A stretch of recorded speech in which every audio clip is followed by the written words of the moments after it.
कि अगर BP, sugar या कैंसर, जिसको लाइफस्टाइल डिजीज बोला जाता है, अगर नाइट्रिक ऑक्साइड बढ़ जाएगी तो तीनों ठीक हो जाएंगे। शरीर में जिस जगह पे खून कम पहुंच रहा है, ऑक्सीजन कम पहुंच रही है, वहां पे कैंसर सेल डेवलप होते हैं। 15 लाख लोगों का डाटा है मेरे पास, जो जाने अनजाने, डायरेक्टली इनडायरेक्टली मेरे संपर्क में आए, जिनको मैंने खाने पीने के रूल्स बताए, जाने अनजाने बहुत कुछ सिखाया, और वो सब लोग आज स्वस्थ हैं।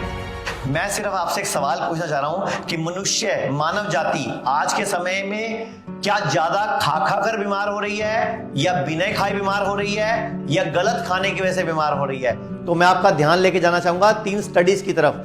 1931 में ओटो हेनरिच वुडवर्ड को एक नोबेल प्राइज मिला गया था, सिर्फ इस वजह से कि शरीर में अगर ऑक्सीजन का प्रोडक्शन, ऑक्सीजन का लेवल बढ़ा दिया जाए तो शरीर कैंसर जैसी बीमारी को भी हरा सकता है, यानी कि ऑक्सीजन बढ़ाना।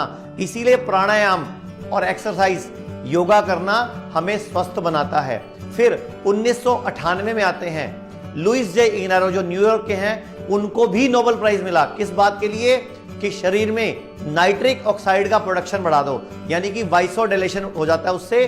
वो क्या है कि अगर शरीर में नाइट्रिक ऑक्साइड बढ़ जाएगा तो शरीर में आपके खून का प्रवाह हर जगह पहुंचना शुरू हो जाएगा। इसीलिए बोलते हैं हार्ट में कैंसर नहीं होता, क्योंकि वह खून व ऑक्सीजन लगातार चलता है। शरीर में जिस जगह पे खून कम पहुंच रहा है, ऑक्सीजन कम पहुंच रही है, वहां पे कैंसर सेल डेवलप होते हैं। इसीलिए बोल रहा हूं कि अगर बीपी, शुगर या कैंसर, जिसको लाइफस्टाइल डिजीज बोला जाता है, अगर नाइट्रिक ऑक्साइड बढ़ जाएगी तो तीनों ठीक हो जाएंगे। और नाइट्रिक ऑक्साइड कैसे बढ़ती है? हरी सब्जियों से, फ्रूट से, जैसे वो हैं उनको वैसे ही खाने से, नमक डाल के खाने से उनका नाइट्रिक ऑक्साइड प्रोडक्शन कम हो जाएगा। इसलिए बिना नमक सलाद की मात्रा बढ़ा दीजिए, फ्रूट की मात्रा बढ़ा दीजिए, और बिना नमक खाइए और चबा चबा के खाइए। उसके बाद फिर एक नोबेल प्राइज मिलता है 2016 में जापानीज साइंटिस्ट योशिहिरो उसुमी को। क्यों? फास्टिंग के ऊपर, इंटरमीडिएट फास्टिंग। अब ये फास्टिंग कंसेप्ट किसका है? ये आयुर्वेद का कंसेप्ट है, भारत का कंसेप्ट है। लंघन परम औषधम, हजारों साल पहले हमारी चरक संहिता में लिखा हुआ है। लेकिन नोबेल प्राइज किसको मिलता है? जापानीज साइंटिस्ट को, कि अगर आप 24 घंटे, 16 घंटे, 8 घंटे के फास्टिंग शुरू करो, यानी कि गैप लो खाने में, तो शरीर के बीमार सेल्स को अच्छे सेल्स खुद ही खत्म कर देंगे। तो ये क्या है? तो मैं यही बोलना चाहूंगा आप सबसे, जैसे मैंने अपनी फोटो दिखाई 1992 की, 1998 की और 2000 की, कि 39 किलो से मैं 64 किलो का हुआ और साथ में मेरी सारी बीमारियां ठीक हो गई। ऐसे ही आज तक 15 लाख लोगों का डाटा है मेरे पास, जो जाने अनजाने, डायरेक्टली इनडायरेक्टली मेरे संपर्क में आए, जिनको मैंने खाने पीने के रूल्स बताए, जाने अनजाने बहुत कुछ सिखाया, और वो सब लोग आज स्वस्थ हैं। तो मोटी मोटी बातें, खाना हमेशा चबा चबा कर खाना चाहिए।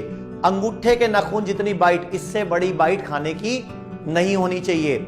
सुबह उठते ही 1 गिलास या 1 कप गरम गरम पानी अगर उकड़ू बैठ के, भारतीय इंडियन टॉयलेट स्टाइल में बैठकर पिया जाए तो व्यक्ति को स्वस्थ करता है और उसका पाचन भी ठीक करता है।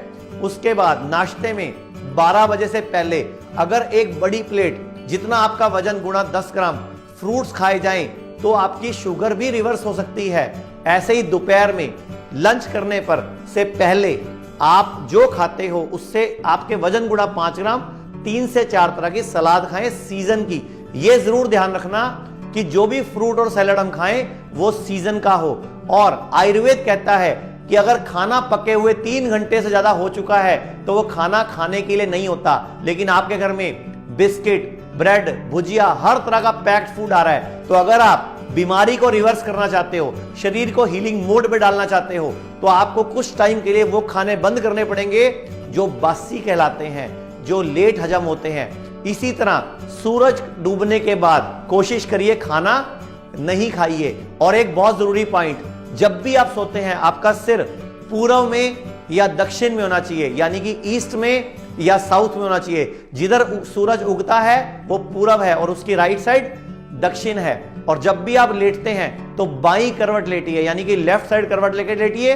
और जब सुबह नींद खुले तो शरीर को हिलाकर उठिए, क्योंकि जब हम सुबह सुबह एकदम उठते हैं तो लगभग 2.5-3 लीटर खून हमारे पेट पर होता है, और हमारे शरीर में खून कितना है? सिर्फ 5 लीटर।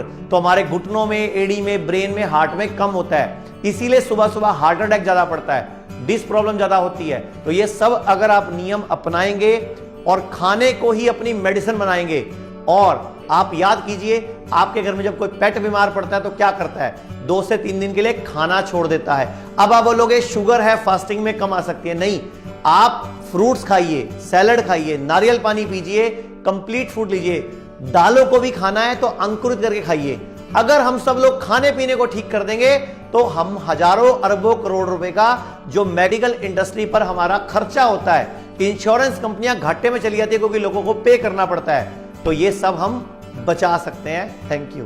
चंडीगढ़ में भारत का पहला इंटीग्रेटेड मेडिकल साइंसेज का हॉस्पिटल शुरू किया गया है, जिसका नाम हिम्स रखा गया है, hospital and institute of integrated medical sciences, जहां पर एलोपैथी, आयुर्वेद, होम्योपैथी, नेचुरोपैथी सब एक ही साथ पेशेंट को ठीक करने के उद्देश्य से काम करती है। ये सारी पैथियां, जिसमें डॉक्टर विश्वरूप राय चौधरी, डॉक्टर अमर सिंह आजाद, डॉक्टर अवधेश पांडे, आचार्य मनीष, डॉक्टर खादरवली, और इन सब की पूरी नॉलेज, ट्रेनिंग और एजुकेशन को भी यूज किया जा रहा है।